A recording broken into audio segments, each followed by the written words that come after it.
반갑습니다.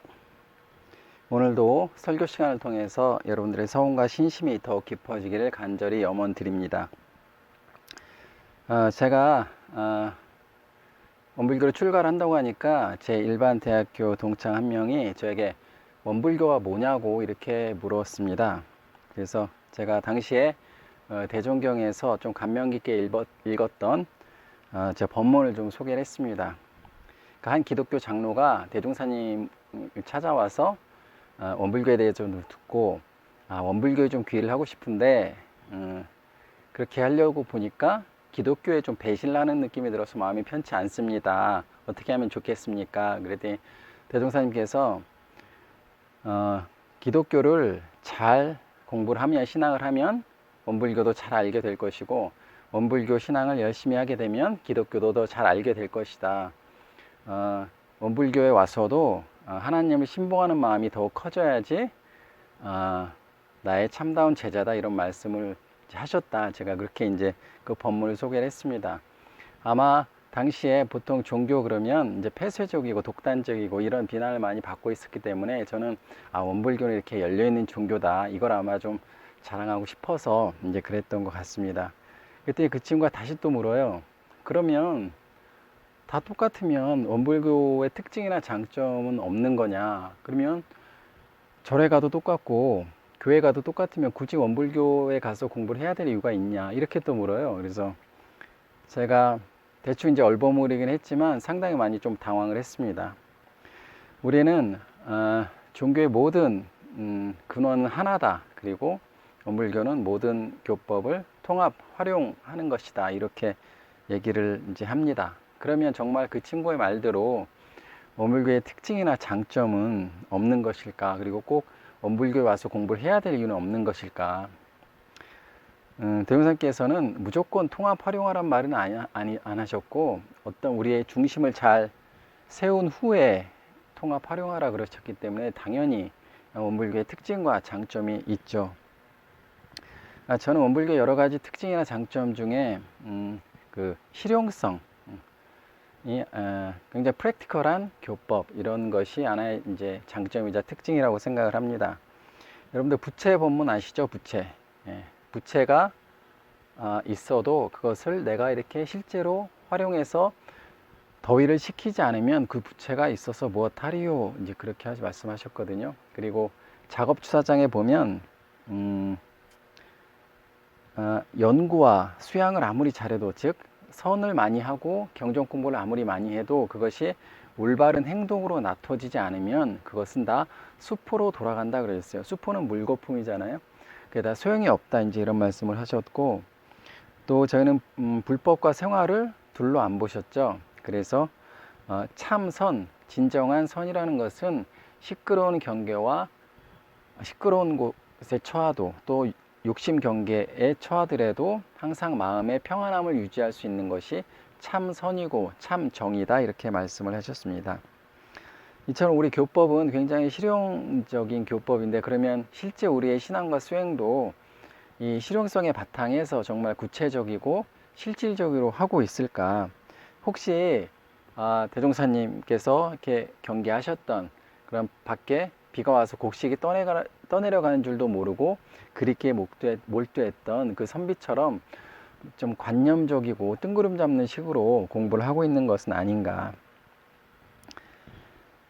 제가 대학교 때 그 중학생 영어 과외를 한 적이 있습니다. 당시에는 중고등학교 한국에서는 그 땡땡 그 영어 문법 책을 이제 거의 다 전부 다 필독서로 봤는데, 그 영어 문법 책이 수준이 두 가지가 있었습니다. 하나는 뭐 중학생이나 이제 성적이 이렇게 보통인 학생들이 보는 기본 문법 책이 있었고, 또 하나는 고등학생이나 고등학생 중에서도 성적이 이제 우수한 학생들이 보는 종합 문법 책이 있었어요. 근데 그 학생은 중학생이기도 했지만 성적이 이제 하위권이라서 제가 너는 이제 기본 문법 책을 갖고 공부를 해보자 그랬더니 이 친구가 우리 반 반장도 종합을 보는데 저도 종합을 좀 봐야 될 것 같아요, 그래요. 그래서 제가 간신히 설득해서, 사실 그 친구한테는 기본도 쉽지 않았거든요. 그래서 간신히 설득해서 기본으로 이제 공부를 했는데, 만약에 그때 그 친구가 본인이 원하는 대로 우겨서 그 종합 문법책을 갖고 공부를 했다면 결과가 어떻게 됐을까요?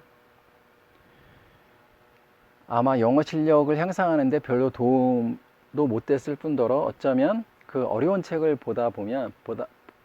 봐서 영어에 대한 흥미도 잃고 결국은 영어를 일찍 포기할 수도 있었겠다. 이제 이런 생각을 해봤습니다. 여러분이 이제 불가 입문하셔서 설법을 듣고 경전을 보다 보면 좀 애매한 말들이 많이 있습니다. 뭐 있다고도 할 수 없고 없다고도 할 수 없고 그게 도대체 무슨 말이죠? 그리고 분명히 내가 있는데 내가 없다고 그래요. 이제 무아를 얘기합니다. 그리고 진리의 특성 중에 하나로 무시무종 이런 말을 합니다. 이제 시작도 없고 끝도 없다 이런 말인데 끝이 없다 이거는 좀 생각하면 이해도 할 수 있을 것 같아요. 근데 시작이 없다? 도대체 이게 무슨 말일까? 그리고 상에 대한 얘기도 많이 하죠. 마음을 쓰되 마음을 쓴 바가 없이 마음을 써라. 또 이건 무슨 말인가? 그래서 이제 이런 걸 좀 아는 분들은 이제 세상 사람은 이런 농담도 하죠. 아, 왜 이렇게 자꾸 술을 먹냐? 이렇게 비난을 하면 나는 술을 먹어도 먹은 바가 없기 때문에 괜찮습니다. 뭐 이렇게 농담도 하고 하죠. 물론 이제 이런 법물들이나 이런 말씀들이 우리 수준에서 이해가 안 된다고 해서 그 말이 틀렸다거나 또 그 말이 의미가 없다 이렇게 얘기할 수는 없겠지만 그 중간 단계의 어떤 가르침이나 중간 단계의 수행이 없이 계속 이런 어려운 말들만 우리가 이제 듣게 되면 이제 불법에 흥미를 잃을 수도 있고 또 이제 최악의 경우는 불법 공부를 이제 포기하게 되는 경우도 있겠다 이런 생각을 합니다. 그래서 이렇게 또 어렵다면 어려울 수 있는 이런 가르침에 비해서 그것을 배우는 학생들의 수준은 어떨까요? 왜냐면 앞서도 얘기했지만 학생 수준하고 그 가르치는 내용이 너무 차이가 나면 교육 효과가 이제 굉장히 이제 떨어지니까 이제 학생이라는 것은 우리 보통의 이제 인간이죠. 인간의 수준이 어떨까요? 우리는 만물의 영장이다 이런 말 하죠. 그리고 그동안 인류가 이렇게 이뤄온 찬란한 문명을 보면 뭐 그 딱히 부인할 수도 없을 것 같습니다. 저는 이제 가끔 손님들이 오시면 라스베가스를 모시고 가는데 참 거기 갈 때도 많이 감탄하죠. 그 사막 한가운데 그렇게 큰 아주 도시를 이루어서 사람들이 살게 하고 나무도 심고 이런 것들만 봐도 참 대단하다 이런 생각을 합니다. 그럼 인간이 이렇게 대단하기만 할까? 제가 얼마 전에 뉴스를 봤는데 그 기사가 그 두 조직 폭력배가 이제 심하게 이제 싸움을 해서 이제 그게 기사가 났습니다. 그런데 그 싸움의 원인이 뭐였냐면 이제 한 조직이 이제 술집에 갔어요. 술집에 갔는데 그 술집에 있는 여자 종업원이 이제 이렇게 약간 놀린 거예요. 아니 지금 그쪽이 그 상대방 조직보다 힘이 많이 약하다고 그러는데 그게 진짜야? 이제 이 말을 듣고 이 조직에서 이제 상대방 조직원을 불러고 상대방 조직하고 이제 패싸움을 벌인 거예요. 이게 딱 뭐랑 같냐면 저희 중학교 때 남학생들 중3만 돼도 안 그래요. 중학교 1학년 때 이제 그러죠. 너 쟤 이겨? 그럼 나 쟤 이겨. 너 질 것 같은데? 그럼 나 쟤 이길 수 있다니까. 진짜? 질 것 같은데? 그러면 쉬는 시간 되면 그냥 가서 그 친구랑 싸우는 거예요. 단지 내가 쟤를 이긴다는 걸 보여주려고. 그래서 굉장히 유치하죠. 그러니까 그렇게 조직폭력배 간의 큰 싸움의 원인이 이제 그런 거였다는 거죠. 그래서 그때 그 텔레비에 나왔던 그 패널 분들이 다 역시 조직폭력배라 굉장히 단순하고 아주 유치하다 이러면서 이제 이제 웃고 넘어갔는데 그러면 조직폭력배가 아닌 우리 일반 사람들은 굉장히 고상한 것 같고 싸울까요? 제가 어떤 그룹의 회의에서 나온 얘기를 제가 좀 이렇게 말씀을 드려볼 테니까 이게 어떤 사람들의 모임에서 회의에서 이런 얘기가 나온지 한번 맞춰보시겠습니까? 제가 좀 실감나게 하기 위해서 원문을 그대로 인용을 하겠습니다. 너 이리 나와봐. 웃기고 앉아있네 병신 같은 게. 야, 이 멍텅구리야. 이게 어디서 나왔을까요? 예. 대한민국 최고의 지성인들 또 최고의 인재들이 모인 국회의원들 회의에서 나온 말들입니다. 요즘 TV에서 여러분들 국회의원들 회의하는 거 보시면 뭐 갖고 주로 싸우죠? 예, 그렇죠. 너 왜 반말했어? 그러면 당신이 먼저 무리하게 하니까 반말했어. 내가 반말한 거야. 뭐 이런 말꼬리 잡다가 화나면 그냥 툭 하면은 회장 나가고, 또 작은 거 같고 그럼 당신 고소할 거야. 어린아이들 둘이 싸워서 불러다가 이렇게 너희들 왜 싸웠니 물어보면 뭐라 그럽니까? 제가 먼저 때렸어요. 너 왜 때렸어? 그러면 제가 먼저 약 올렸어요. 참 저 같은 경우는 판단하기가 어려운데 뭐 이제 그런 거 갖고 싸우는 거예요. 그러니까 국회의원이 싸운 거나 제가 볼 때는 그 어린아이들이 싸우는 거나 크게 다른 것 같지는 않습니다. 이 세상에는 세상의 지식이나 이런 기술로만 보면 아주 전문가들이 많죠. 실력 있는 사람도 많고. 그런데 어떤 지혜, 이런 수양력 입장에서 보면 참 한없이 어리석은 게 또 우리 인간들인 것 같습니다. 근데 문제는 우리가 불법 공부를 할 때는 그런 세상의 지식보다는 이런 지혜와 수양력이 더 필요하기 때문에 사실 불교 공부를 하는 데 있어서 학생의 수준과 실제 가르침과는 많은 차이가 있다, 이렇게 볼 수가 있을 것입니다. 우리 그런 얘기 하죠. 이제 마음 공부를 할 때 잘 많이 하는 것 중에 하나가 경계를 대하면 진공으로 채를 삼고 묘로 용을 삼으세요, 이렇게 얘기를 합니다. 이제 말이 너무 어렵죠. 그래서 용어를 좀 순화해서 경계를 대하면 마음을 일단 비우세요, 이렇게 얘기합니다. 이게 뭐 말은 틀린 말은 아니고 말은 굉장히 쉬워 보입니다. 하지만 이게 실제로 쉬울까요? 우리는 욕심이 기본적으로 많이 있죠. 그리고 막 화가 있을 때도 있고 불만이 있을 때도 있고 뭐 미운 마음이 있을 때도 있는데 저희도 비우고 싶죠. 근데 마음을 비워야지. 그럼 싹 비워지나요? 제가 가끔 이제 자주 다니는 치과가 있는데 그 치과 선생님이 꼭 하시는 말씀이 이제 잇몸을 이렇게 만져보시고 나서는 교무님 이렇게 스트레스를 많이 받으셔서 그런 것 같아요. 이제 스트레스 받지 마세요. 그러면서 저보고 좀 한심하다는 듯이 쳐다봅니다. 근데 세상에 스트레스 받고 싶어 받는 사람들이 있나요? 그러니까 받기 싫지만 다 어쩔 수 없어서 이제 받는 거니까 의사 선생님은 스트레스를 어떻게 하면 안 받을 수 있는가를 가르쳐야지. 스트레스 받지 마세요. 이렇게 이제 얘기를 하시면 저로서는 이제 좀 답답하죠.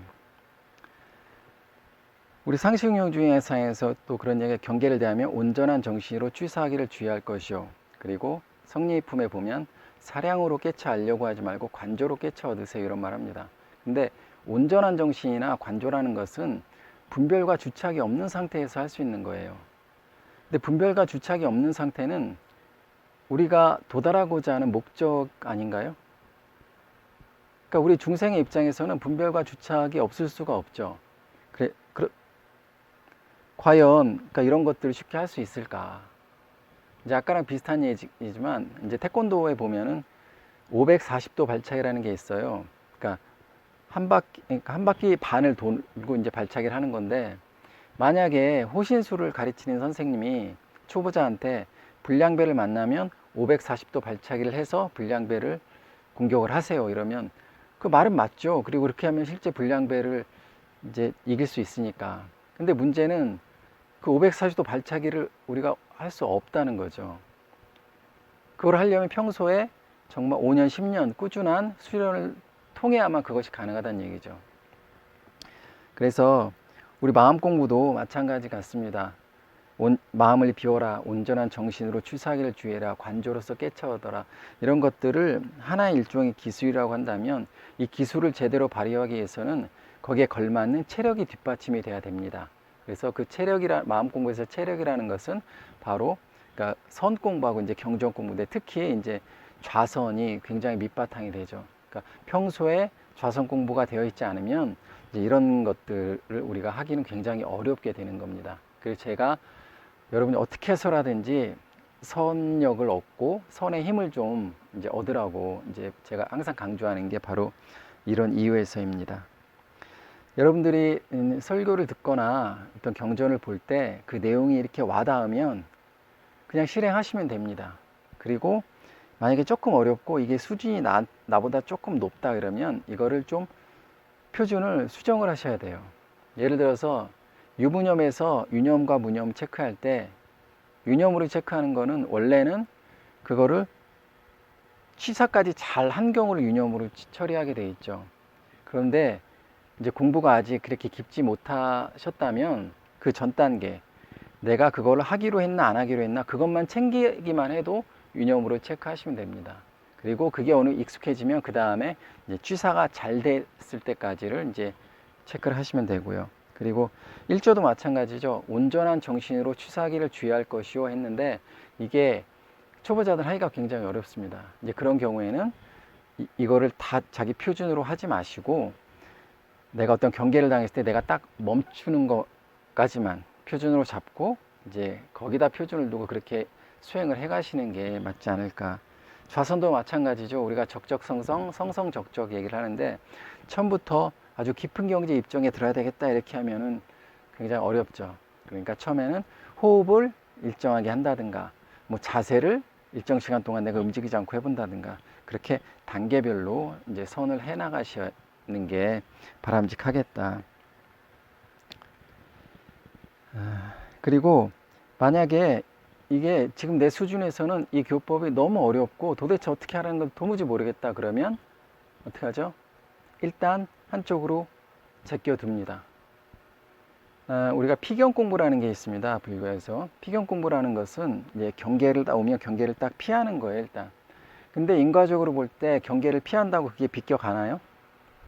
아니죠. 정업은 우리가 피할 남면이라고 했죠. 그럼 어차피 내가 정면으로 맞이해서 돌파를 해야 되는 건 맞습니다. 그런데 예를 들어서 내가 힘이 너무 없는데 경계가 너무 큰데 내가 맞서 싸우겠다 하면 100% 지겠죠. 그럴 경우에 일단 피해서 내 힘을 기르고 다시 그 경계를 맞이하라 그 말입니다. 예를 들어서 어제까지 술을 하루에 막 5병 10병씩 마셨고 담배를 하루에 2갑씩 피던 사람이 오늘부터 내가 술 담배를 끊어야 되겠다 해놓고 나는 비겁하게 피하지 않고 맞서서 극복할 거야 그래갖고 술집에 맨날 가고 술 먹는 친구들하고 어울리고 담배 피는 친구들하고 어울리면서 내가 끊어보겠다 하면 그게 성공을 할 수 있을까요? 못하죠. 그러니까 처음에 아직 힘이 없을 때는 일단 술하고 담배를 멀리 하는 거죠. 그랬다가 내가 어느 정도 힘이 생겼다 싶으면 가까이에서 이제 테스트를 하고 이제 그런 식으로 경계를 이제 공부를 해 가야 할 것 같습니다. 그리고 하여튼 가장 우리가 조심해야 될 것은 내가 확실히도 잘 모르고 또 마치 내가 알고 있고 또 마치 내가 수행을 하고 있다고 이제 착각하는 거죠. 이렇게 되면 수행을 통한 우리가 효과도 얻지 못할 뿐만 아니라 내가 공부를 하고 있다고 착각을 하기 때문에 내가 진급할 수 있는 기회도 놓치게 됩니다. 그리고 최악의 경우에는 이제 신심까지 떨어질 수가 있다. 이제 성경에 보면 오른뺨을 맞으면 이제 왼뺨을 이제 대라 이렇게 한 얘기가 있고 원수도 사랑해라 그런 말씀이 있죠. 이거를 초보자가 하기가 쉬울까요? 그렇죠. 그래서 일단은 오른뺨을 맞았을 때 화를 안 내는 걸부터 먼저 연습을 하고 또 원수를 사랑하려고 할 게 아니라 원수를 봤을 때 일단 미움만 먼저 안 내는 걸 연습을 하시고 그래야지 이제 그 다음 단계로 나가야지 효과적인 공부가 될 것 같습니다. 뭐 진리 공부, 마음 공부 이런 것들은 우리 눈에 보이지 않는 영역을 다루는 것이기 때문에 굉장히 추상적입니다. 가르침 자체가. 그러다 보니까 관념적이고 정말 뜬구름 잡는 식으로 공부를 하고 수행을 하기가 딱 좋은 것 같습니다. 그래서 여러분들께서 설교를 들을 때나 경전을 볼 때 우리는 이제 원불교에서 까닭 있게 공부해라 이런 말 하거든요. 이제 까닭 있게 이 말은 그 원리를 좀 정확히 제대로 알고 또 하는 방법도 정확히 알고 공부를 하라 이제 이런 말입니다. 그래서 까닭 있게 공부를 좀 해가셨으면 합니다. 그래서 정말 내가 제대로 알지도 못하면서 그 종합 영어책 들고 다니면서 내가 영어를 공부를 잘하고 있구나 이렇게 착각하지 마시고 기본 문법책을 들고 다니더라도 내가 한 가지라도 정확히 알고 실행해서 실효과를 얻는 그런 교도님들이 되시기를 기원드리면서 오늘 설교 마치겠습니다. 마음 공부 잘합시다.